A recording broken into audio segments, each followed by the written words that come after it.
everyone. My name is Nwenna Kai Gates, and I am an English instructor here at CCP, as well as a Facto Fellow, and I'm the founder of the Adjunct Success Initiative, which is a media project here, where we learn all about learning outcomes, different resources for students and adjunct instructors, as well as assessment measures and anything else that the college has available to our adjunct instructors and students. So welcome. I'm sitting here today with Dr. David Thomas, Dean of the Division of Access and Community Engagement. Yes. How are you today? I'm doing well, thank you. Good. Thank you for being here. Sure.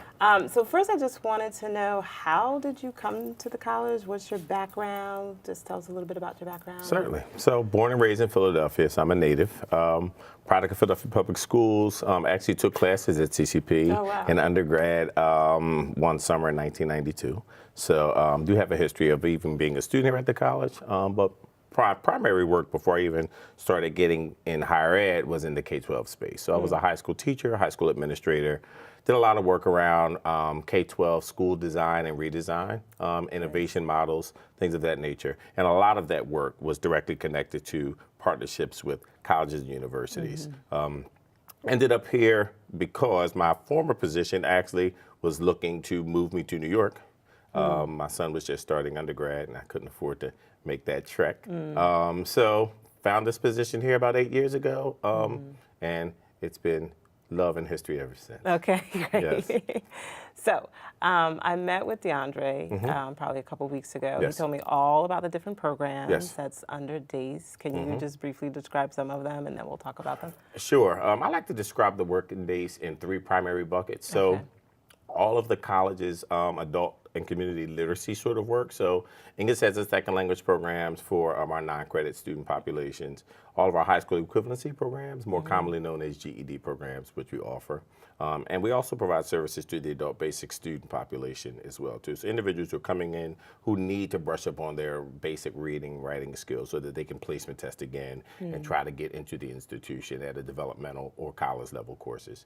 So we provide those programs. The second bucket would be all of our strategic partnerships with the School District of Philadelphia and the K-12 community. Okay. That's probably some of the areas that are bursting at the seams here at the institution. So our brand new partnership with the school district to redesign and create the Parkway Center City Middle College, where all of those students will be having the opportunity to also earn their associate's degree simultaneously with their high school diploma. But we also have a lot of other programs underneath that umbrella. So our Gateway to College program, which supports students who are overaged and undercredited, have not completed high school, but they've come back to complete high school by earning college credits. And I could go on in that, but we really do try to tailor make a lot of our programs under that umbrella with our partners. Kind of what do the partners need? What do the students need, and how do we can kind of create very unique programs for them. And then the third bucket would be like our outward-facing community engagement work, service learning work, volunteerism work, which falls under our Institute for Community Engagement and Civic Leadership, one of our newest initiatives at the institution. Oh, wow. And so the Gateway program is how I sort of found out about you all. So can you just tell us a little bit more in detail about that? Sure. Is there anything part-time instructors need to know about the Gateway program? I find it very interesting that high school students, I've never heard of this before, that high school students can earn a high school diploma and I guess also college credits, yes, or even a degree or as well, a degree, okay. So Gateway is a national model. It was initially funded by the Bill and Melinda Gates Foundation, and it started in Portland at the Portland Community College. It has now since grown to be a national model and exist on many community college campuses. We've had ours in Philadelphia for probably about 12 years now. I think it started here at the college in 2006. Okay. And again, it works with a very unique population of students, more commonly known today as opportunity youth, students who are overaged, undercredited in terms of a high school diploma or even a college degree, and even students who are underemployed, right? That population used to be termed high school dropouts. Those students, that's actually been a national movement to rename themselves. So they actually led that movement, and it has caught on like gangbusters. So literally, the term high school dropout is not used anymore. But again, that program exists where we serve upwards to 130 students in the city of Philadelphia, from the city of Philadelphia, who have disconnected from a traditional high school. Okay. And it could be for various reasons. Many times these students were young and they had kids themselves, and the traditional model for school didn't work for them. Very often it could be other situations where they had to take care of an ailing parent, and again, traditional models didn't work for them. They can now re-engage, come to the college, and actually have the opportunity again to not only earn their high school credits, but the college credits are a double hit. So they take a college course that actually counts towards high school and college. So it's not only an opportunity for them to catch up, but in many instances, our students actually surpass where they would have been had they stayed on the traditional trajectory. Okay.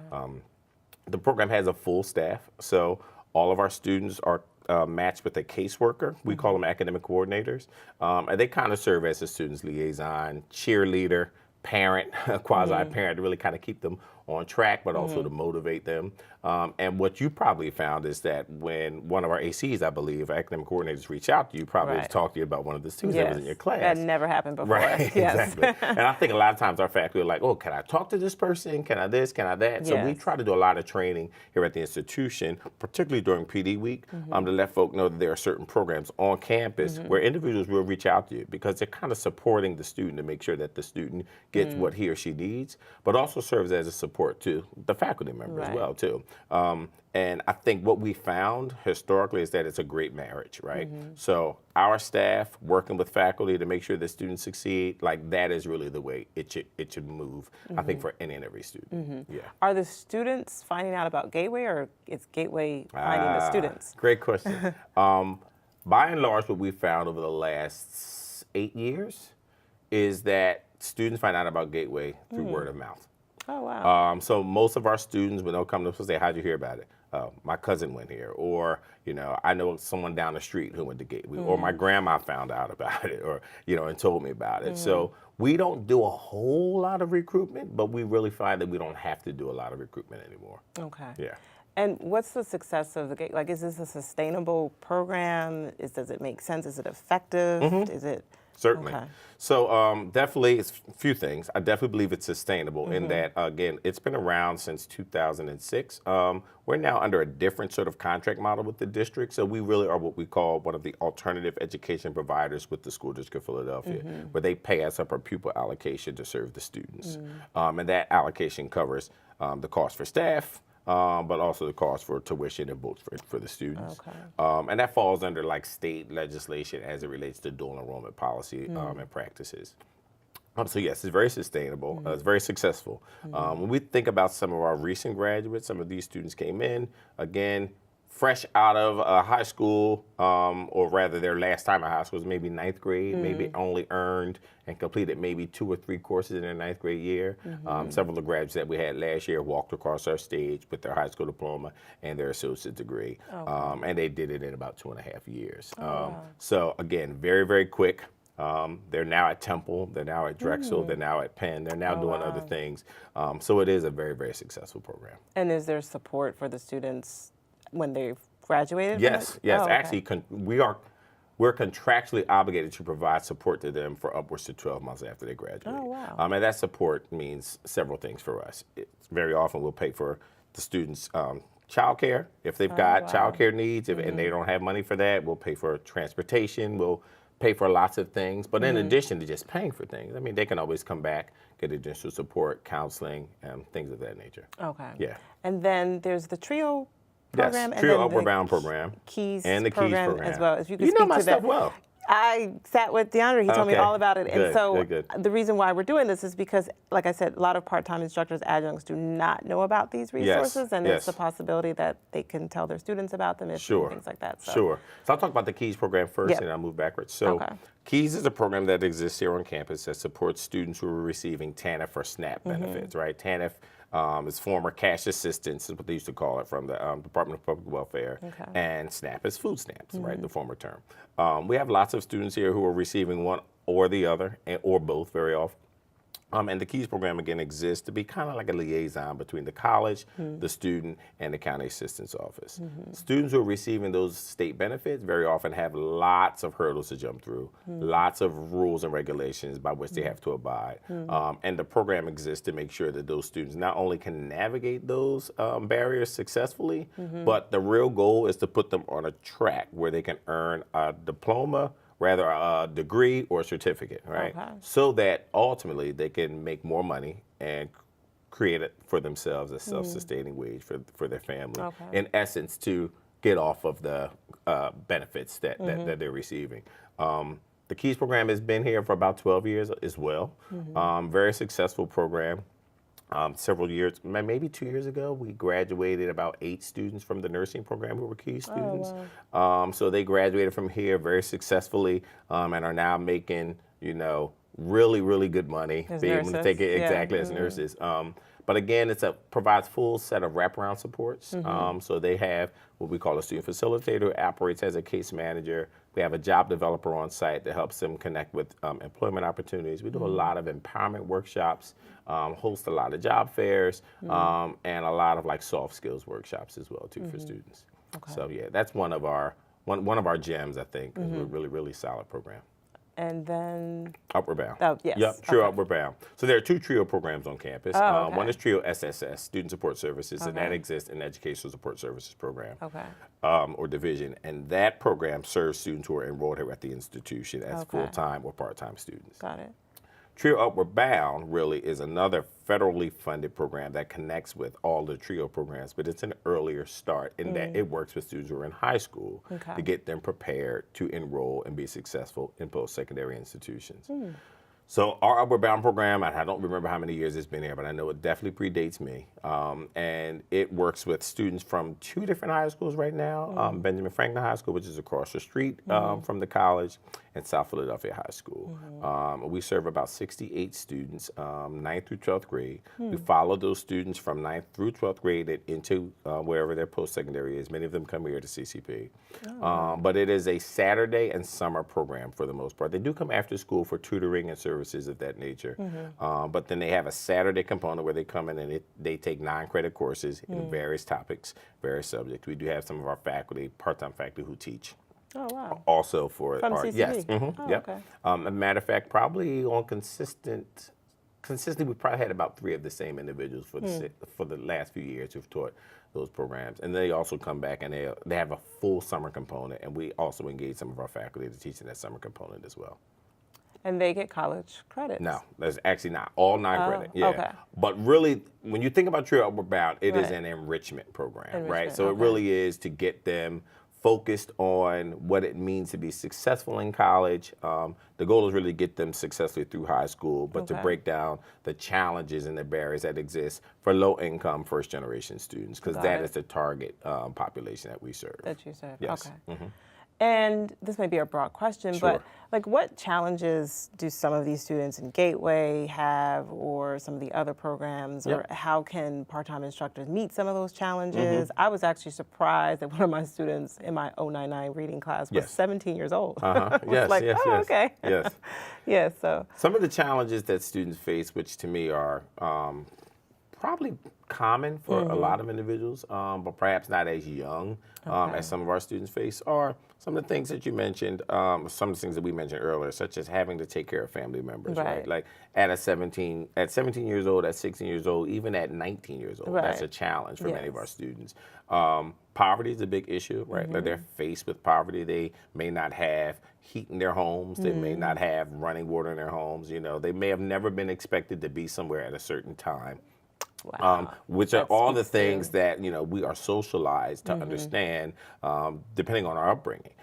So we find that very often students come with just those elements of things that we take for granted that they've never really been introduced to, nurtured, or brought up in. So just being patient, I think, is one of the things, and really getting to know students individually, right? There is, I think, somewhere sometimes a gap that exists between what students learned in high school, what they're expected to know in college, right? Yeah. And there's a lot of work that we've been doing, I think, with the school district and other K-12 partners to not only align curricula, because believe it or not, curricula alignment from the K-12 space to higher ed they're actually not that misaligned. I think what we're missing is integration. Right. If you look at the student learning outcomes for what students are expected to learn and master in high school and what they're expected to enter college with, they're not off. So that now leads to the question, well, when I have students who don't know what this means and, what happened? And I Right. clearly know, again, being a former K-12 administrator and teacher, that it's the alignment that exists, but the integration doesn't happen. So explain that more when you mean the integration. Sure. Yeah. So I think one of the things I've always said in my role here at the institution is that we do ourselves as a college a disservice by waiting for all of the K-12 partners to build the bridge to us. And we have to also begin to build the bridge back to them, I right? see. Like figuring out what they're learning and what they're teaching I and, see. make quicker, sooner, more meaningful connections between college faculty and high school faculty, right? Like not just when the students graduate, but can we work with students and faculty who are in high school when the students are in 11th grade, when the students are in 10th grade. Like, let's begin to introduce some of the college level materials and instruction and pedagogy earlier on, right? And we can do that more so, and I think in a more expanded way, other than just offering dual enrollment opportunities, right? That is one way, but how can we get faculty working with faculty, I in see. earlier That sounds stages? like another program. It is another program. And we've done that stuff in the past. I think Okay. right now we're looking to actually bolster it more so. So I've been in conversation with the district to really try to roll this out and figure out the best way to do it. The school district of Philadelphia is huge, so we'll never get to work with every single teacher in every single school. But they do have a central office, and their central office manages all their curriculum and instruction and pedagogy that goes out to every school, right? So we're looking now to partner with them at that level to see how we can sort of do some trainer stuff, and then they can take it out to their Right. schools. Yeah. No, that's really interesting because as an instructor, I'm always thinking like, what is it that they did not get in high school? Right. Or like, I do have those questions of like, how can college faculty work with high school faculty Yes. teachers to bridge that gap? Yep. Like, what is it? What's the missing link or something? So that's interesting. It Yeah, sounds like yeah. another program to be developed though. Yeah, it is. You want to work with me on No. it? Oh, okay. All right. So just the last question, like what is the future for you at the college, for your division? What do you want to see happen? How do you want to have more success with your students? Like Sure. And that's a great question. So my future at the college, I don't know, right? And I don't mean that in a negative way, Right. but I'm the type of person that when I get a job, I settle in and I do what it is I do with the job. I'm very seldom looking out the window trying to figure out what's next for me Yeah. because I'm focused on what it is I'm here to do now. And I think my students and my staff feel that way, like they know that I'm focused on what we have to do today. With that being said, that focus has, I think, over time erupted into new programs, new opportunities, because I'm so laser focused on making sure that what we do today lasts and is effective. Yes. So I'm seeing our programs grow, particularly in that K-12 space. Right now, so much of the work that we've done has caught on across the city. So you've got other higher eds who are wanting to play in the space, which is great. I don't really see them as competition. I see them as helping us address a need that exists in the city. But also our mayor has been very, very open about seeing the successes that are happening here and figuring out how to replicate them. Yes. So he's put them in the workforce documents and the city's fueling Philadelphia's talent engine document. So it's very, very prominent now, and he sees the college as being a critical player in that space. So right now I think everything is kind of like lining up, and all I want to do is just be in line to make sure that young people and their families and communities in Philadelphia get what it is that they deserve from this institution. And I think it aligns with my last interviewee because we were talking about the fact that like Amazon decided not to have their headquarters here because they didn't think that they would be able to fulfill all the jobs, but the lack of college graduates. So it seems like everything's kind of aligning up, and Yes. that's something to to speak to that. Yeah, so maybe we'll be in line for their HQ4, because what they did, HQ2, and then they did another one, so it'll be I didn't know they HQ3. did a HQ3. So they're going to be in New York and in Virginia, I believe. Yeah, I thought it was like the DC, Virginia area. So that would be So they HQ. want a One would be fourth HQ2. Well, we're headquarters. hoping they want a fourth. If they want a fourth, maybe we'll learn from what it is that Right. we didn't do successfully in the bid the first time. Right. Because my understanding is they were very interested in Philadelphia. Philadelphia. Yeah, so we'll see. But, you know, now that we've memorialized this on camera, we have to make it happen. Yeah. Definitely. Thank you so much Thank for you. being with us. Thank you, everybody, for watching. My name is Nwenna Gates, and again, this is the Adjunct Success Initiative. And we had a wonderful guest with us, Dr. Thomas. Thank so I you. just want to thank everybody.